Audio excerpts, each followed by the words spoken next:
ৰাতিপুৱা শুই উঠি পুনৰ গা চা ধুই একদম সুন্দৰভাৱে তৈয়াৰ হৈ পিনি মালিনী থানলৈ যাত্ৰা আৰম্ভ কৰিলোঁ আৰু গৈ বৰ্তমান হাইৱেৰ কাণেদি চাওক কি মনোমোহা দৃশ্য উপভোগ কৰি মই হ'লেও গৈ আছোঁ পুৱতি নিশা আৰু আপোনালোকেও আৰু মই বৰ্তমান পাই গৈছোঁহি আপোনাৰ নিচেই কাষতে আৰু বেছি দূৰ নাই এতিয়ালৈ আৰু অলপমান টাইমৰ পিছতে পাই যামগৈ। চাওক এইফালে এটা সুন্দৰ কেম্প এটা আছে আৰু কেম্পটোৰ ঠিক চাইডেদি এটা ৰাস্তা, সেই ৰাস্তাটোদি আমি যাত্ৰা আৰম্ভ কৰি আছোঁ গৈ আছোঁ আৰু অকণমান পিছতে আমি পাই যামগৈ তাত। কিন্তু ৰাইট চাইডে ৰাস্তাটো অলপমান খেলি মেলি আছে, কাৰণ মানে ওখোৰা মোখোৰা অলপমান পকা আছে যদিও ভাল ইমান ঠিক হৈ থকা নাই। এইডোখৰ পিছত লেফ্ট চাইডে যোৱা ৰাস্তাটোত বেলেগ এটা ৰাস্তা আৰু এইফালে সোমাই আহোঁ আমি পোনে আৰু এইখনেই হৈছে মালিনী থানৰ গেটখন টেম্পলটোৰ কাৰণে। চাওক আৰু ইয়াতো ৰাস্তাটো খুব সাৱধানে অহা যোৱা কৰিব। আপোনালোকেও দেখিছেই ৰাস্তা পদূলি বহুত বেয়া।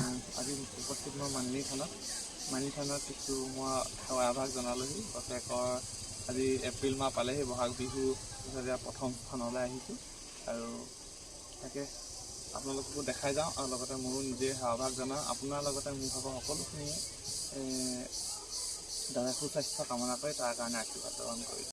হাতত প্ৰসাদৰ টোপোলা লৈ, আজিকালি টুকুৰিতে দিয়ে, টুকুৰিত লৈ পূৰা যাত্ৰা আৰম্ভ কৰিছোঁ ওপৰলৈ বুলি একদম, কাৰণ মন্দিৰটোতো ওপৰতে আছে আৰু সেইটো কাৰণে তালৈ গৈ আছোঁ। আৰু এইটো এটা চিৰি আছে, চিৰিটোৱেদি উঠি যাব লাগিব। এইটোৱে হৈছে সেইটো চিৰি, এইটো পকাইদি বনাই দিছে। আগতে আছিলে সিফালেদি, কিন্তু এতিয়া নতুনকৈ এইফালে পকাইদি বনাই দিছে আৰু এইফালেদি উঠি যালে অকণমান মানুহবিলাকৰ কষ্টটো কম হয় আৰু সেইবাবে এইফালেদি ময়ো উঠি আহিছোঁ। আৰু তললৈ চাওক কিমান, আৰু এইফালেদি গ'লে অকণমান মানে কষ্টটো কম হ'ব, লগতে মানে খোজকঢ়াটো অকণমান অসুবিধা নাপায়, কাৰণ ডাঙৰ মানুহসকলেও বা ডেকাসকলেও সকলোৰে কাৰণে একদম সুন্দৰভাৱে এইটো বনাই দিয়া হৈছে।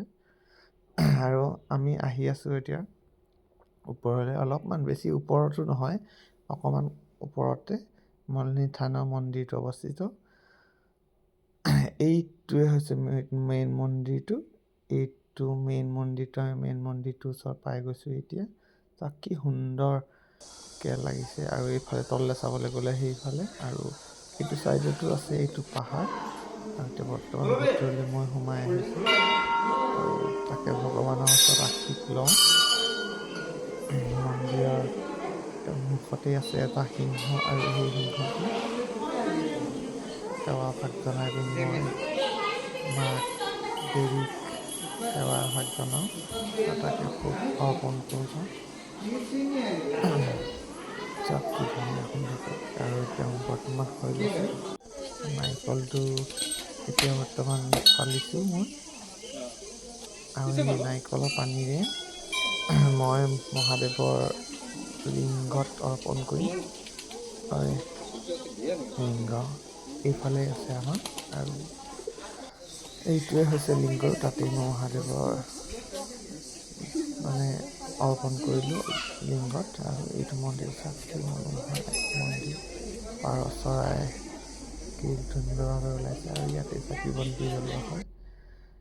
মন্দিৰটো ছাইডৰ পৰা চাবলৈ গ'লে চাওক কি সুন্দৰ, এই ছাইডৰ পৰা। আৰু ভক্তসকলেও নিজৰ মনোকামনা পূৰণৰ কাৰণে নিজৰ এটা মনোবাঞ্ছা লৈ ইয়ালৈ আহে, আৰু সকলোৱে ইয়ালৈ আহিছে আৰু এই ছাইডতে ধূপ ধূনা জ্বলাই পিনি আৰম্ভ কৰে। আৰু তললৈ চাবলৈ গ'লে চাওক কিমান, অলপমান তলত সেইখন গেটখন থাকিলে অৱস্থিত। আৰু পাছফালে যদি যাওঁ, এইফালে আমাৰ কিছুমান আপুৰুগীয়া বস্তুবিলাক আমাৰ ইয়াত ৰাখি থৈছে, যেনেকৈ শিল। এইবিলাক হৈছে শিলা হয়, আৰু এই শিলাবিলাকেই আমাৰ অতীজৰ শিলাবিলাক মূৰ্তিৰ ৰূপত আছে, সেইটো কাৰণে সেইবিলাক ৰাখি থৈছে। আৰু এইটো হৈছে মেইন মন্দিৰটো, আৰু মন্দিৰটোৰ পিছফালে ইয়াত সুন্দৰভাৱে ৰাখি থৈছে। চাওক কি সুন্দৰ এই মন্দিৰৰ পিছফালটো, আৰু মানুহসকলে ইয়াত আহি বিভিন্নজনে বিভিন্ন মন্তব্যৰে সকলোখিনি আগবঢ়াইছে আৰু লগতে ফটো আজিকালি চবতে মাৰিছে। এইফালে চাওক কি সুন্দৰ এক,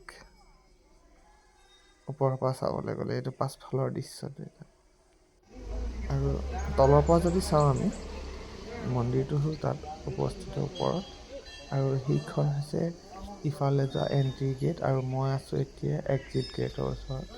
আৰু এক্সিট গেটৰ ফালেদি চাবলৈ গ'লে চাওক কি সুন্দৰ এক দৃশ্য, মাত্ৰ দুইফালে বাগিচাৰ সদৃশ ধুনীয়াকৈ সজাই ৰাখিছে, আৰু লগতে সেই ৱালবিলাকত কি সুন্দৰভাৱে পেইণ্টিং লগাই দিছে আৰু অংকন কৰি ৰাখিছে, আৰু মাজে মাজে এনেকুৱা এটা শিলা স্তম্ভ ৰাখি দিছে, সঁচাই বহুত এক সুন্দৰ প্ৰাকৃতিক একদম ঠাণ্ডা জেগা। আৰু তাৰ মাজে মাজেই খোজ কঢ়াৰ এটা আমেজেই বেলেগ। তাৰ মাজতেই এক সুন্দৰ উপভোগ কৰা দৃশ্যত মই আগবাঢ়িছোঁ আৰু এখোজ দুখোজ কৰিবলৈ। আৰু সঁচাই মা মালিনীৰ ওচৰত আশীৰ্বাদ লৈ সঁচাই ভাল লাগিলে। আৰু এইবিলাকেই হৈছে আগৰ চিৰিবিলাক, কি সুন্দৰভাৱে ৰাখি থৈছে, আৰু মই সঁচাই ভাল লাগিলে ইয়ালৈ আহি। আৰু সঁচাই ক'বলৈ গ'লে এক আটক ধুনীয়া আৰু শান্তিৰ পৰিৱেশ ইয়াত আছে। আৰু এইফালে আমাৰ আই লাভ মালিনী থান বুলি কি সুন্দৰভাৱে লগাই দিছে, আৰু ময়ো তাতে গৈ একপি ফটো তোলালোঁ, আৰু এনেদৰে ফটো অলপমান সন্নিৱিষ্ট কৰি ৰাখিলোঁ। ভিডিঅ'টো চোৱাৰ বাবে সকলোলৈ ধন্যবাদ।